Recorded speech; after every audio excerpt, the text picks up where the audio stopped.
नीलमताई गोरे आपल्या सोबत आहे. आपण त्याची बातचीत करणार आहोत. ताई, विधान परिषदेवरती उमेदवारी मिळालेली आहे. काय नेमकी तुमची पहिली प्रतिक्रिया?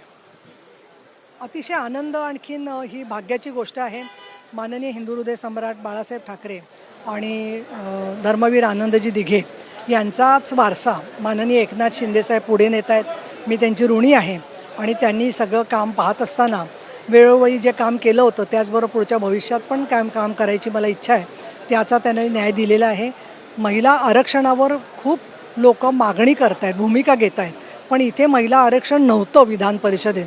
तरीसुद्धा त्यांनी परत एका महिला कार्यकर्तीला संधी दिलेली आहे. लोक मला आज नेता म्हणतात, अजून काही काही वेगवेगळी नावं देतात, पण मी खरी शिवसैनिक आहे. आणि मी ज्याला 2002पासून काम करत आले तर त्याच्यामध्ये प्रत्येक जिल्ह्यामध्ये दौरे केलेले आहेत.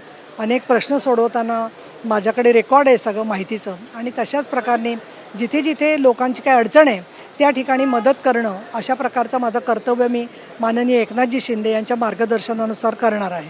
काही महिला शक्ती बिल होतं, आपण पाहिलं की केंद्रामध्ये त्याला विरोध झाला. तुम्ही जे नेहमी महिलांची सक्षम बाजू मांडलेली, अनेकांना प्रेरित केलेलं आहे. कशा पद्धतीनं आता पुढे हा वारसा सुरू ठेवणार? आता मी असं वाचलं की माननीय मुख्यमंत्री देवेंद्र फडणवीस यांनी सांगितलेलं आहे की लवकरच एक अधिवेशन घेतलं जाणार आहे आणि त्या अधिवेशनामध्ये प्रत्येक राज्यामध्ये महिला आरक्षणाच्या विधेयकाला आमचा पाठिंबा हे व्यक्त केलं जाणार आहे.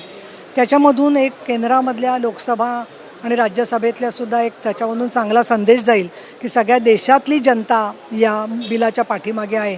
माननीय मोदी साहेबांनी जी इच्छाशक्ती दाखवली होती त्याचं पूर्णपणाने स्वागत माननीय फडणवीस साहेब, शिंदे साहेबांनी केलेलं आहे. हे अधिवेशन होण्याच्या अगोदर माननीय एकनाथजी शिंदे यांनी एक पत्रसुद्धा मोदी साहेबांना दिलं होतं की आरक्षण विधेयकाला आमचा पूर्णपणाने पाठिंबा आहे. आणि त्यामुळे याच्यावरती जनजागृती करणं, पुरुष वर्ग विशेषतः महिला, प्रशासनातले लोक यांच्यामध्ये या विधेयकाबद्दल जागृती करणं. आणि हे आरक्षण विधेयक म्हणजे फक्त आरक्षण विधेयक नाही आहे. महिलांशी समानतेने वागणूक मिळाली पाहिजे, त्यांचा सन्मान राहिला पाहिजे, त्यांच्याबद्दलची कुठेतरी अपमान आणि बदनामी केली जाते ती थांबली पाहिजे, सायबर क्राईम कमी झाले पाहिजेत. या सगळ्या भूमिकेतून महिलांना समान संधीसाठी विशेष संधी असं हे विधेयक आहे. आणि त्यामुळे स्त्रियांना सर्वच राजकीय क्षेत्राबरोबर सर्वच क्षेत्रामध्ये, सामाजिक आर्थिक क्षेत्रामध्ये अधिक चांगल्या प्रकारची संधी मिळावी या दृष्टिकोनातून आम्ही कृतीमध्ये महिलांची जागृती आणि त्यामधून लाडक्या बहिणींचं नेतृत्व विकसित व्हावं असा आमचा प्रयत्न असणार आहे. धन्यवाद आमची बातचीत केल्याबद्दल. शुभेच्छा तुम्हाला. कॅमेरा पर्सन कमलेश डोंगरेसह गिरीश गायकवाड, TV9 मराठी, मुंबई.